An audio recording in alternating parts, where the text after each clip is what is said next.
యేసుక్రీస్తు నామములో మీ అందరికీ శుభములు. ఈరోజు మనము లూకా సువార్త నుండి ప్రశ్నలు మరియు జవాబులు తెలుసుకుందాం. 1.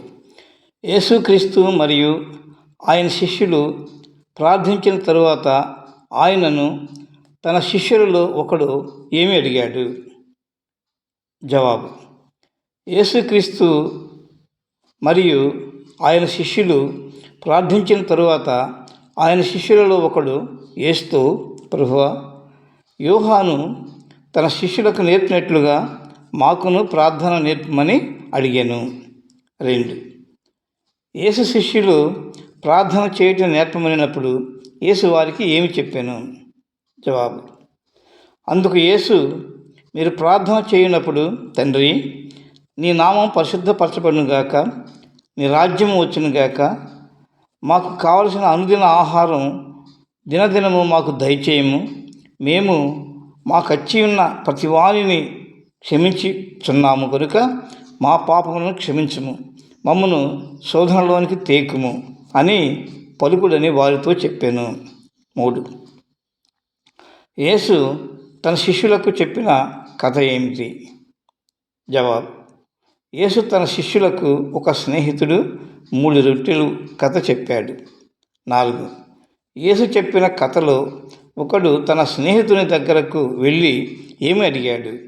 జవాబు: యేసు చెప్పిన కథలో ఒకడు తన స్నేహితుని దగ్గరకు వెళ్ళి 3 రొట్టెలు అడిగాను. 5. ఒకడు తన స్నేహితుని 3 రొట్టెలు ఎందుకు అడిగాడు? జవాబు: రొట్టెలు అడిగిన వాని మరొక స్నేహితుడు ప్రయాణం చేయొచ్చు మార్గమధ్యమున నా ఇంటికి వచ్చి ఉన్నాడు, కాబట్టి అతనికి ఆహారం పెట్టుటకు అడిగినాడు. అతని దగ్గర ఏమీ లేకపోవటం వలన అడిగాడు. 6. రొట్టె అడిగిన వానితో తన స్నేహితుడు ఏమి చెప్పడు? జవాబు: నన్ను తొందర పెట్టవద్దు, తలుపు వేసి ఉన్నది, నా చిన్నపిల్లలు నాతో కూడా పండుకొని ఉన్నారు, నేను లేచి ఇవ్వను అని చెప్పడు. 7. ఒకవేళ ఇవ్వకపోయినా స్నేహితుడు కాబట్టి సిగ్గుమాలి మాటిమాటికి అడుగుట వలన ఏమి చేయును? ఒకవేళ వెంటనే ఇవ్వకపోయినా స్నేహితుడు కాబట్టి సిగ్గుమాలి మాటిమాటికి అడుగుట వలన లేచి అతనికి కావలసినవన్నీ ఇచ్చును. 8. కాబట్టి యేసు తన శిష్యులకు ఏమి చేయమంటున్నారు? జవాబు: తన స్నేహితుడు రొట్టెలు కావాలని పదే పదే అడుగుట వలన ఎలాగీచును, అదేవిధంగా మీరును తండ్రిని పదే పదే అడుగుము అంటున్నారు. అటువలే మీరును అడగండి, మీకు ఇయ్యబడును, వెదకుడి, మీకు దొరుకును, తట్టుడు, మీకు తీయబడునని వారితో చెప్పాను.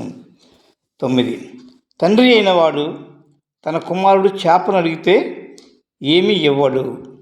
జవాబు: తండ్రి అయిన వాడు తన కుమారుడు చేపను అడిగితే చేపనే ఇచ్చును, పామును ఇవ్వడు. 10.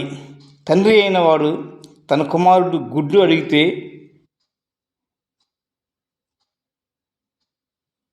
గుడ్డునే ఇచ్చును కానీ ఏమి ఇవ్వడు.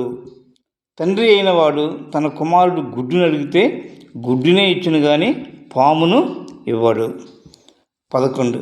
ముఖ్యంగా పరలోకమందున్న తండ్రి ఆయనను అడుగు ప్రతివానికి ఏమి ఇచ్చును?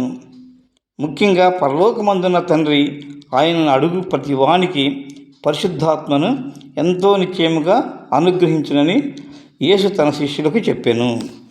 ఈ వీడియో మీకు నచ్చినట్లయితే లైక్ చేయండి, షేర్ చేయండి మరియు సబ్స్క్రైబ్ చేయండి, కామెంట్ కూడా పెట్టండి. మీకు పరలోక ప్రార్థన ఎంతమందికి వచ్చో కామెంట్లో రాయండి. Thank you.